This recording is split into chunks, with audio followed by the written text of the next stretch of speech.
Welcome to Giant Sized Violence, an UltraMega podcast. I'm your host, Grant. And I'm your other host, the other Grant. And today we're going to be doing something a little different. One of the main things I want to do with this podcast is explore some of the most important franchises in the genre that UltraMega takes its influence from. That being the Japanese special effects genre known as Tokusatsu, which we discussed a little bit in our coverage of the first issue of the series. Now, for our first episode exploring Tokusatsu, we're going to be taking a look at the most popular superhero in the genre, Kamen Rider.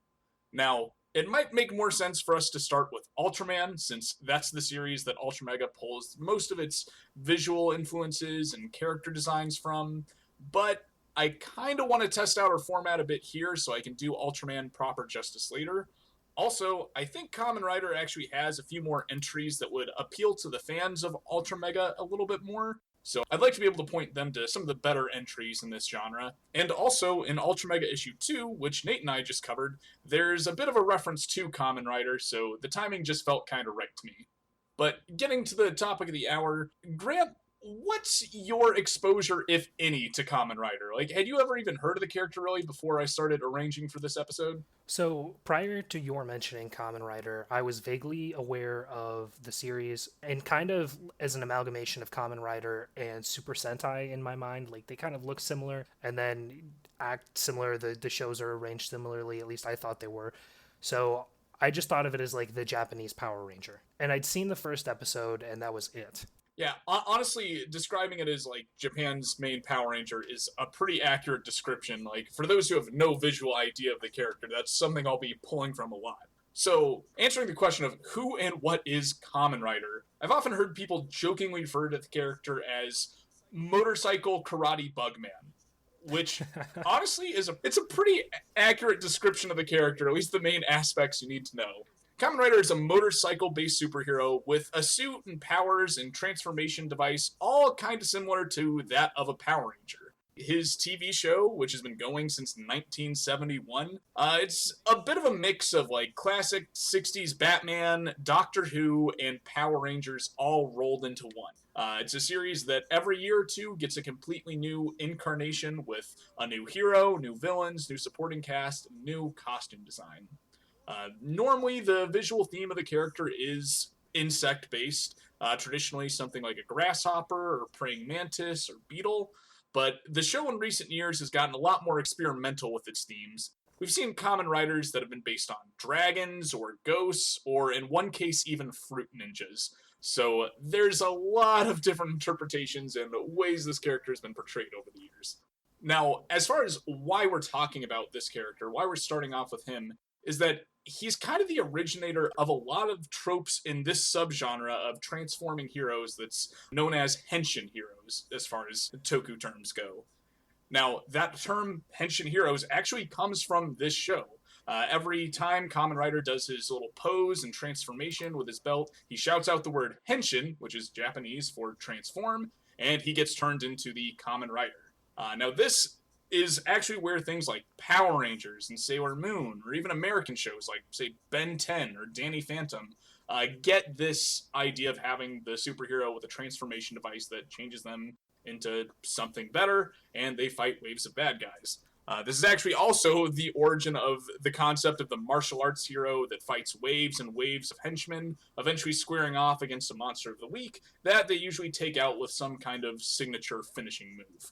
So, a lot of things that are key elements of this genre and the other franchises we're going to be looking into all lead back to Kamen Rider. I hadn't realized that, but when you mention all of those trends, I mean, those are staples to most action, especially superhero TV shows nowadays. So it seems it's pretty pervasive in the media. People saw this and they took the formula and just kind of ran with it. We've compared Kamen Rider to a Power Ranger, but honestly, it'd be more accurate to compare the Power Rangers to Kamen Rider, because he's really the reason they exist. Like, when his show took off in the early 70s, all of the merchandise surrounding Kamen Rider was selling like gangbusters. Like, the bikes, the costumes, the toy transformation belts were all selling incredibly well. The problem was that this show was just about one superhero, and we only got one hero every year or two, so that was really only one set of toys they could sell. So they realized it would be even better if you had a whole team of these superheroes that you could sell more toys from, or have all these variations on the same character, which means more toys sold. So they kind of went back to the creator, wanted to get a team, and the creator of Kamen Rider came back with Super Sentai, which would one day be adapted in America as the Power Rangers. So Kamen Rider has been tied to the other major franchises in this genre literally from his inception. He's had a hand in making these characters and shows look the way they do. So for something that made such a huge impact on these types of shows, I mean, where did it come from? Who made it? Kind of going into the character origins here, Kamen Rider came out in 1971 and was created by Shotaro Ishinomori, who I honestly didn't know about before researching this episode, but he's often considered to be Japan's Stan Lee. He created Kamen Rider, and as previously mentioned, he would later create Super Sentai, and he's also behind a lot of other pretty big franchises in Japan that haven't taken off quite as much here. Like, I don't know if you might remember the show Cyborg 009, the anime that used to be on Toonami. No, I never saw it. It wasn't a huge deal over here, but over in Japan, that's considered by some to be like their first team of superheroes. He's also behind a few of their other major characters that aren't as big in the genre, like Android Kikaider or Azuma Man. But honestly, they're obscure enough. I'm not sure when, if ever, we'll get to those here. But regardless, yeah, this guy came up with some of the most prolific characters in Japanese superhero media, so I really think the comparison to Stan Lee is pretty accurate. Now, as far as the characters' origins themselves, the basic premise of the first series of Kamen Rider was that this brilliant scientist and motorcycle racer named Takeshi Hongo was kidnapped by the evil organization Shocker and transformed into the cyborg Kamen Rider. He manages to escape and goes on to use his newfound powers and transformation abilities to fight Shocker and their other evil creations that show up as monsters of the week each episode. Now, this first season of Kamen Rider would establish a lot of the tropes for the series going forward, especially in the immediately following seasons. Some of the staples of this franchise show up very early on in this series. Like, I noticed a lot of superhero properties take a while to kind of find their footing, but just kind of in trial by fire, Kamen Rider stumbled its way into some of the things it's known for. Probably the biggest one of these, though, is the idea of Kamen Rider being a mantle and not just one hero, which actually comes as the result of an on-set stunt accident from filming the show. Within the first 10 episodes, our main actor playing Takeshi got in an accident doing some motorcycle stunt, broke his legs, and couldn't be Kamen Rider anymore. So the show just kind of wrote out its main character, said he went to fight this organization elsewhere in the world, and brought in a totally different character to be the new Kamen Rider fighting in his place. So he took the role of the hero for the bulk of the first season. Eventually that actor's legs healed and he was able to come back, and we then had two Kamen Riders fighting side by side. So yeah, due to this ridiculous on-set accident, we stumbled into the idea of Kamen Rider being a mantle that gets passed down the line, and some of our first crossovers of multiple riders.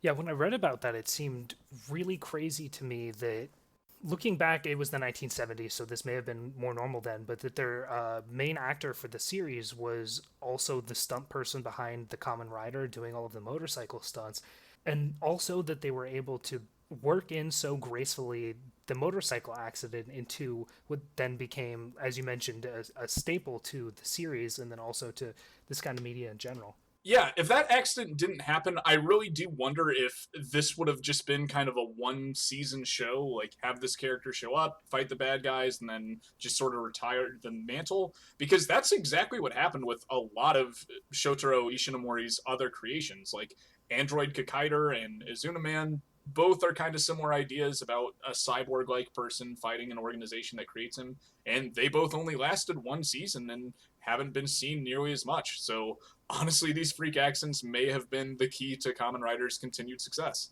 Now, speaking of the continued success, I'd like to take a look at how Kamen Rider has changed through the years.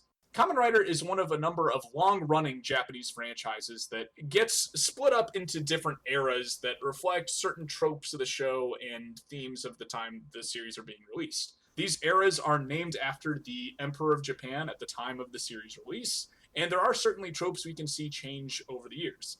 The first era of Kamen Rider was the Showa era, ranging from the series premiere in 1971 through 1986, with the last of the original run of shows, Kamen Rider Black RX. And generally, for these first 15 years, each series was kind of a repeat of the same formula, just with a new writer and costume design each time. Some series varied more than others, but generally the premise was that some heroic protagonist either experiences some freak accident or gets kidnapped by an evil organization or some cultists, gets transformed into a cyborg with the ability to turn into Kamen Rider, and then uses those powers to fight the evil organization that creates them. So generally a pretty standard repeat of the things we would see in the first season. New character, new powers, but still fighting waves of bad guys and a monster of the week each episode. But we did pretty quickly get these awesome yearly crossovers featuring every Kamen Rider up to that point. And because these characters have a costume that covers the main hero's entire face, like a Power Ranger, it meant you could have all these former heroes show up without having to get the original actor to show up as well. Since a lot of these crossovers only last 20 minutes to an hour, it's not like we have all these Avengers banter moments between characters. You really just need a guy in a suit to show up, ride a bike, and beat up some mooks, and you've got a crossover that is more than enough to blow kids away.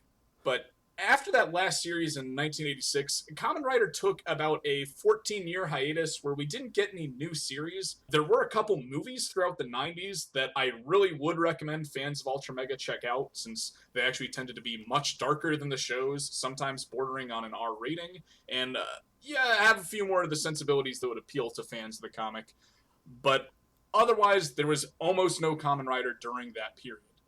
But then, in the year 2000, we got the start of the Heisei era, which also relaunched Kamen Rider in a very new style. The show started to gear toward more of a younger audience with a focus on selling toys each season, but we also saw much more of a variety within the Kamen Riders of each season.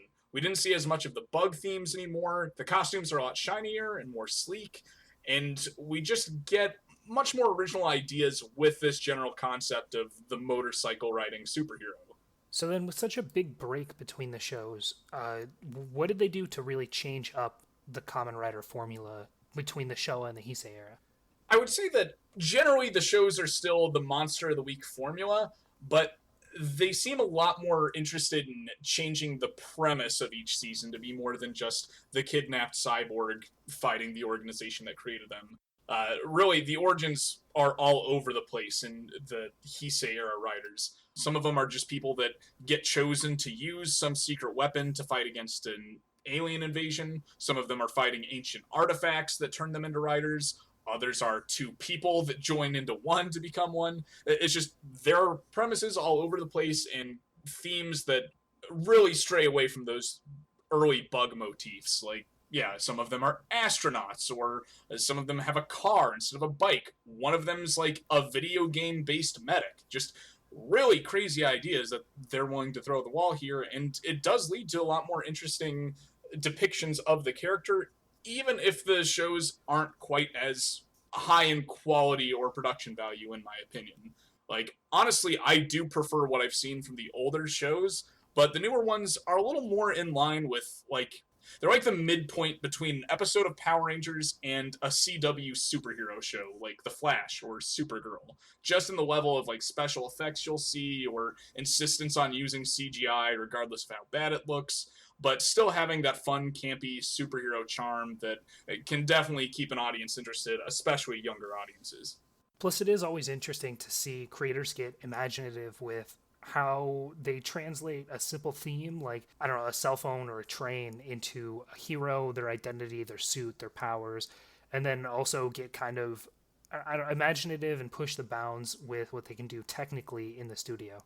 Yeah, and I think what also might have helped to some extent is that the later era of writers was so separated from the original creation. Like, Shotaro Ishinomori was fairly involved with the first era of Kamen Riders. He even came back to write for a lot of the seasons, so, the creator was never too far from the property. But sadly, between the Showa and Heisei eras, Shotaro Ishinomori passed away, so the involvement of the original creator was no longer there. And while I think that sucks, he didn't get to continue influencing his own property going into this new era of change. I think it did kind of lead for new voices to take drastically different takes on his character. So, as we both mentioned before, I'm not really familiar with this genre at all, and I'm not the best when it comes to keeping up with media, but I feel like that's a pretty common thing, and I don't know many people who are familiar with Kamen Rider, so why wasn't this a bigger thing in America like it was in Japan? I mean, it seems like it was a huge thing. Yeah, and actually, I'll get into that here. So, just to kind of illustrate your point, this show is still going strong in Japan. It's actually just entered its third era, the Reiwa era, which, since it's only been going for 2 years, there's not really enough of it for me to judge how it differs from the previous ones yet. But as far as the show's strength, it's still making on average like 30 billion yen a year, which is roughly 250 million US dollars. But to add a little context to that, the other two major franchises in this genre, that being Ultraman and Super Sentai / Power Rangers, Kamen Rider makes more than both of those put together, sometimes them put together and doubled. Like, it's a very successful franchise in Japan. So why isn't it taken off here? Honestly, it's mostly due to America doing a very, very poor job handling this property in the few attempts we've had to adapt it for American audiences.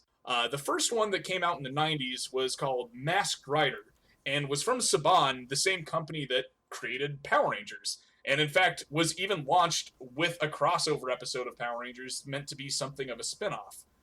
Sadly, though, the show just objectively is not good.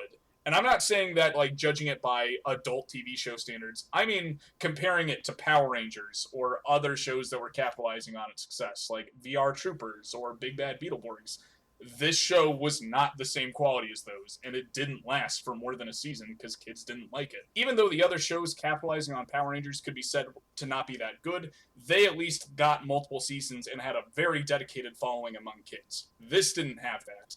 Also, kind of playing into that was the fact that the show came out in the mid-90s, which was in that Kamen Rider hiatus, so any footage they pulled from was going to be at least 5 years old and looking much older than what kids were seeing in Power Rangers, and I think they just went a little too weird with how they wanted to adapt it. Like, the main character was an alien, he had a weird giant Furby puppet creature that I think kind of scared audiences, the family dynamics they introduced were really weird, and it just didn't really land with audiences at all. And in fact, it was seen as so bad that the creator did not want America to adapt any more of his ideas. So that kind of shut the book on Kamen Rider for a good while. Yeah, it seems like the bad timing was a pretty important factor in it too, because they kind of picked that up during the boom of Power Rangers and Power Rangers-like shows, like Power Rangers, Beetleborgs. I think Saban tried another Power Rangers ripoff, some Irish. Yeah, the Mystic Knights of Tirnanog. And yeah, again, that did pretty well. Like, if it weren't for the fact it was expensive to make, it would have gotten more seasons. But as far as this hopping in on that boom and kind of missing it, like, after the first show failed, I think part of the reason we didn't see any other attempts going forward was that the Power Rangers boom was kind of over after 3 or 4 years. And most studio execs, if you watch, like, the Toys That Made Us episode on Power Rangers, you'll find out the studio execs saw footage of Power Rangers, thought the idea was incredibly stupid, and most of them told Saban no when they shopped that idea around. It was really kind of a freak runaway success that Power Rangers got as big as it did, and once that hype died down, a property being something like Power Rangers was not exactly a high selling point. Power Rangers was no longer a hot IP, so selling the next best thing just wasn't that appealing to studios anymore. But then in the 2010s, we got another attempt to bring Kamen Rider to America with the CW's Kamen Rider Dragon Knight. And this one was actually a pretty well-received show by the people that watched it, to the point that Japanese fans allegedly actually often prefer this over the Japanese show that it takes its footage from. They felt like the way America adapted this and used their actors spliced with the Japanese footage actually made for a better story.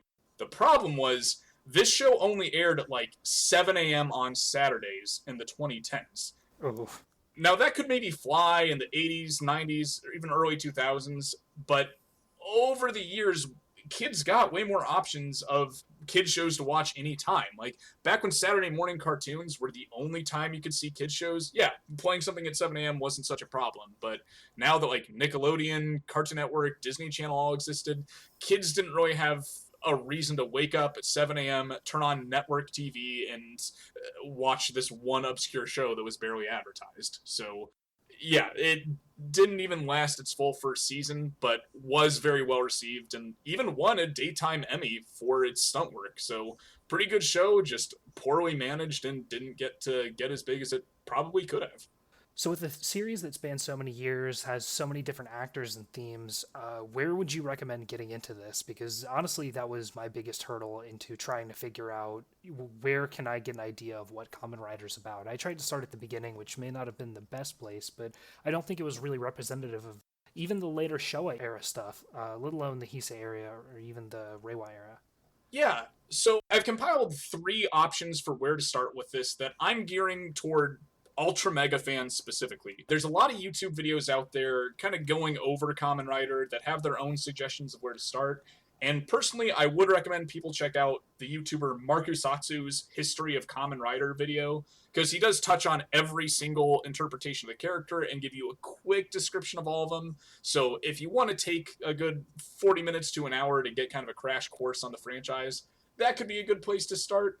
But I know how impenetrable this franchise is. Like, what's sad is now is the easiest time to get into Kamen Rider in America, and it's still incredibly hard to find. So here's what I've got as far as where I would suggest you start. The first one I'd like to highlight is one of those 90s movies I mentioned earlier, and specifically one called Kamen Rider Z-O. Now, this was a TV movie that's only about 45 minutes long, but it gives you the complete Kamen Rider experience in one 45-minute period. We get to see some awesome action scenes, we get something of an origin of this rider facing off something like a big bad, and it's like the cheap Japanese 90s knockoff of a lot of 80s movies that I absolutely love, like Predator and RoboCop and Terminator, just all sort of rolled into one. And because it's packaged in such a different way, I don't even mind how much they're directly lifting from those franchises, since it's just so fun to see it with something of a Power Ranger fighting things that I've seen in their own horror movies and other media. Definitely gonna have to check that out. Now, as far as newer series go, the one that I find most appealing is one called Kamen Rider W. Now, this one's a bit of a fan favorite among newer series because it's a bit darker than most of the newer shows, and it also has one of the more interesting premises and character designs that I've seen of the newer shows.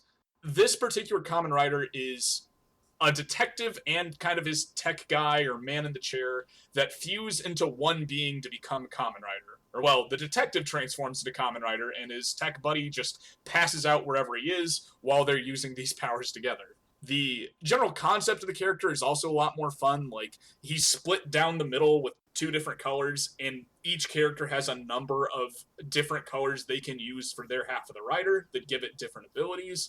So it just becomes a pretty fun play on this concept of the transforming hero. And another major reason I'd like to suggest this is that next year, this one's getting an anime follow-up to its series, which is something we haven't really seen from Kamen Rider hardly, is anime adaptations. And I think that's going to be a really great place to start. So for those that want to know what's going on with what I hope is a big anime in 2022, I would very much recommend checking this one out. And by the way, both of these options, Kamen Rider Z-O and the first two episodes of Kamen Rider W, are both available on YouTube officially from Toei's YouTube channel. Now, my last suggestion here is Kamen Rider Black, which for me is like my own holy grail or white whale of a tokusatsu series that I have been looking for something like this ever since I found out that Japan had a more serious version of Power Rangers, or just finding out that this genre was a much bigger deal over there with more serious interpretations. This is the show I've been looking for. So, before we go too far into this, Grant and I are actually going to watch this episode side by side. We'll be back in a moment, and we'll share our thoughts on the first episode of Kamen Rider Black. Hell yeah, let's do it. And we're back. So we just finished watching the first episode of Kamen Rider Black, and Grant, what are your thoughts? That was amazing to see, both from such a long-running serialized show as well as from, I mean, something that was supposed to be pretty cheaply produced and also so old. I mean, the cinematography of it, the kind of themes that they were exploring, and then also the practical effects were just amazing. Yeah, like since discovering this episode this year, I have seen this episode 3 or 4 times, just showing it to other people because I think it's such a solid piece of like 80s kids superhero media. Like, yeah, the special effects are amazing, the atmosphere is really cool, and it just feels like a team that had the same budget as like an episode of Power Rangers, just everyone went as hard as they could, and even with a very limited budget, they made everything look as good as possible. And when things didn't look good, they always tried to find a way to keep things in the shadow and use atmosphere and filming techniques to make their bad effects look better. Like, it's just, in my opinion, this is like the best version of this genre that's still aiming for the same young target audience. Yeah, I'm honestly interested in watching more of Kamen Rider Black after just seeing this first episode, and I really hope they keep it up with some of the other things because that was so cool. Yeah, I've seen only about the first 6 or so episodes of the show so far, and I will say not every episode has been quite as solid as this, but like still the imagery they'll use is just awesome for the villains. I mean, like in this episode, we saw some awesome stuff with like spider people, bat people, some floating cultists with an opening akin to like Nightmare on Elm Street. And the later episodes have had other awesome villains. Like episode 4 or 5, he faces literally just Satan. I mean, they call it a goat god, but it is fucking Baphomet with an upside down pentagram behind him and like people worshiping him and stuff. Like Kamen Rider Black faces knockoff Satan within his first 5 episodes, and it's metal as hell. Love it. Yeah, if you could make it through bad special effects aside, if you enjoy the first 30 seconds or a minute of this episode, the whole thing is going to be right up your alley.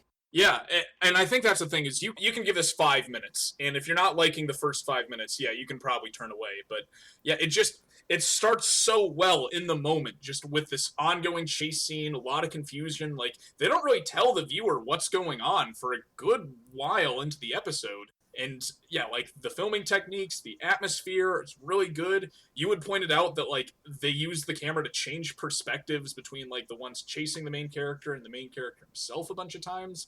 It's a well filmed chase scene, despite the fact that the floating cultist people look like a cardboard cutout floating across the screen. You can look past it because everything else is so good.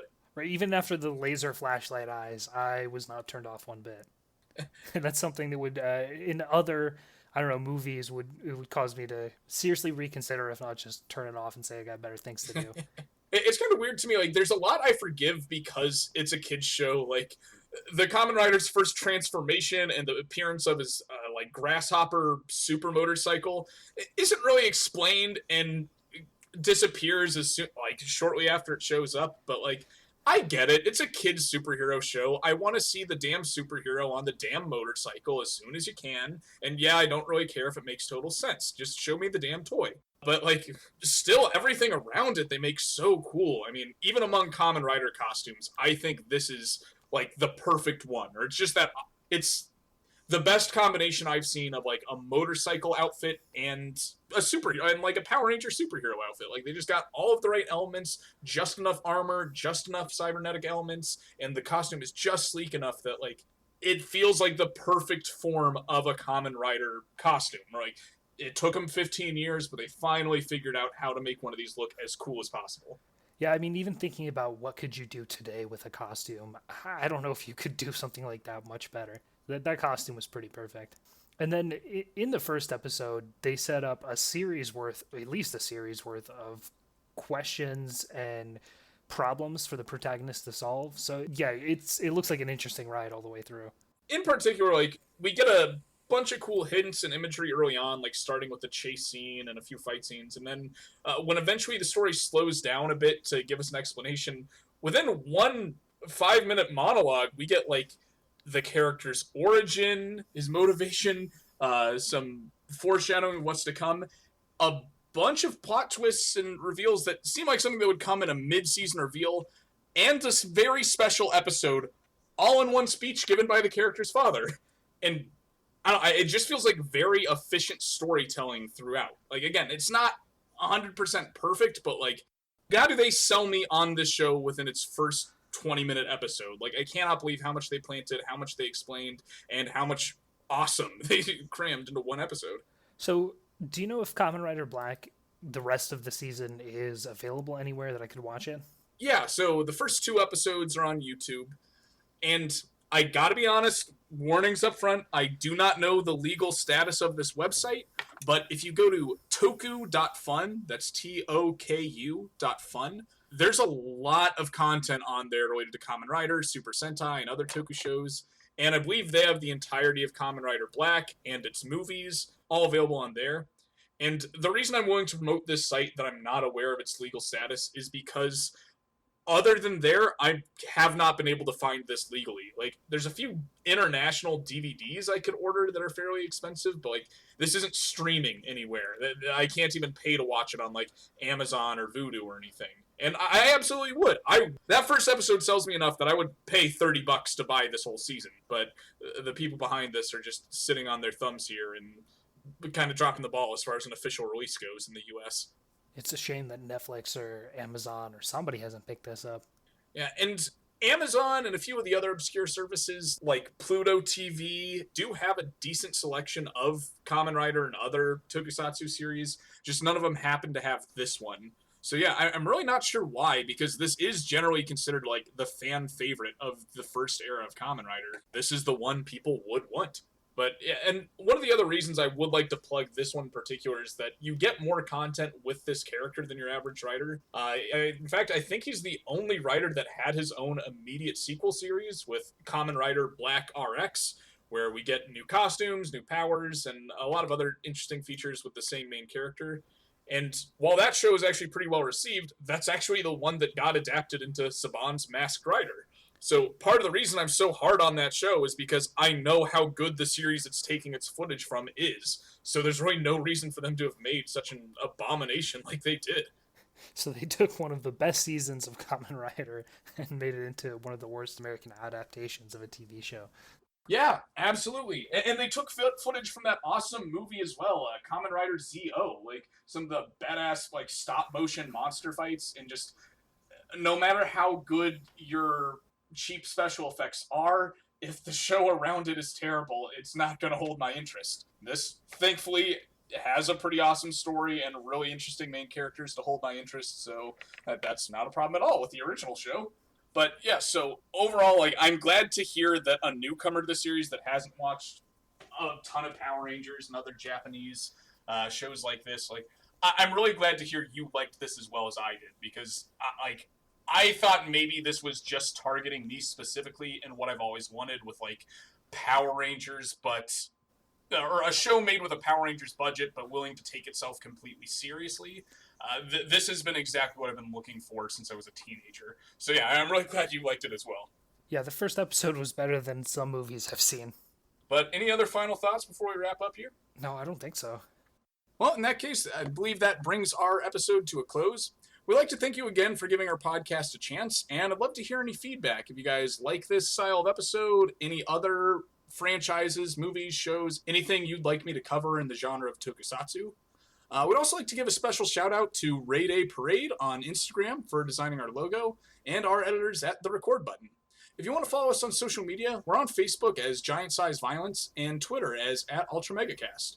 We hope you join us again on our upcoming episodes, where we'll be looking into later issues of UltraMega, as well as some of the other movies and shows that the comic draws its influence from. Until then, take care and remember to do your part in preventing the spread of the kaiju virus.